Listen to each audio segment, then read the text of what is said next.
I don't know how you feel about it. I still believe that they were booing the decision on Jim Harbaugh's part to the boos were direct, in my opinion. The boos were directed at Jim Harbaugh. Angelique asked him, as a player, he's there on the field, and he feels they were booing Cade. So Ryan Hayes on boos directed at Cade McNamara last Saturday. This is from Angelique. Quote, "We hate that. We would hate that for any of our brothers to get booed. That's pretty ridiculous for our stadium to do that to one of the players who's a captain and led us to all those victories last year." End quote. When you're 18, 19, 20, 21, you don't know what you don't know.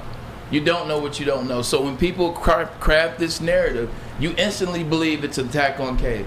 Now, I pray that's not the case with Ryan Hayes, but you instantly think that, you know what, they're attacking our guy. That's not cool. We don't believe in it, as you should. And I appreciate the comment, but they're not. I give you an example.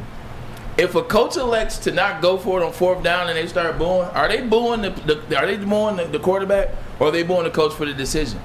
If they kick an onside kick and don't get it, are they booing the kicker for kicking an onside kick that they didn't retrieve? It wasn't a good enough onside kick. Or are they booing the coach who elected to go for the onside kick?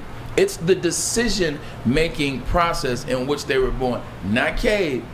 That process. Now, they may have booed for the interception, but that comes with the territory. But even so, let me phrase it another way. Let's say, just to leave myself an out a little bit, that the fans were booing Cade during the interception, after the interception. Right. I would still be booing Jim Harbaugh. Because he should have been in there. Yeah. He should have never even been in there at that time. Do we have, is he on there? Let's try him again. Sam Webb. Sam Webb back with us. Hey, Sam. Can you guys hear me now? Yes. All right. There Sam, let me just pick up where we left off. Just talking about the boos at Michigan Stadium. Braylon and I both think they were directed at Jim Harbaugh for even making the decision to pull Cade the second quarter. But even if they were at Cade, just your take for pulling JJ for then pulling Cade in there. Yeah. What's your take on the boos? Were they at Cade, and if so, what do you make of it? I thought when I heard him in the second half, I thought they booed him after a sack. I thought they were booing Cade. I really did. I mean, you look at the circumstance, they're up 35-0. They aren't going to lose that game, right? You know, I think that you have some fans that maybe it's part the decision, maybe it's part Cade, the resentment that JJ wasn't out there. Again, that's why they stayed. At the end of the day, remember, it's a rain delay. I was surprised to see the stadium fill back up. That was about JJ. I think people weren't done seeing JJ, and when they didn't get that, did they boo to show their displeasure to Jim Harbaugh in part?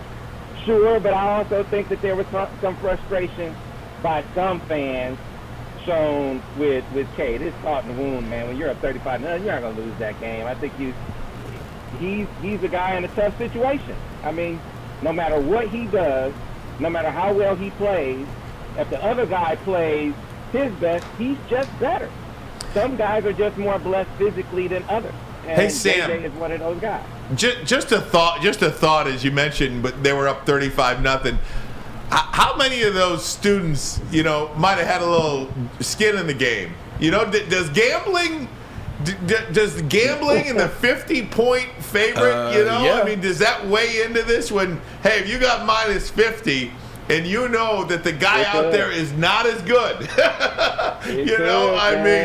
that could be an aspect of this too. Yeah, it's fun. Yeah.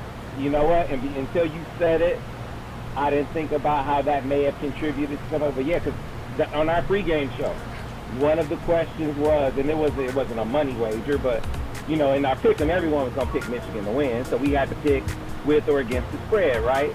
So I said Michigan was gonna cover. And when he put Cade in the game, my man next to me, Steve Clark, he was like, "You're gonna lose." See, yeah. I mean, and you're not the only one.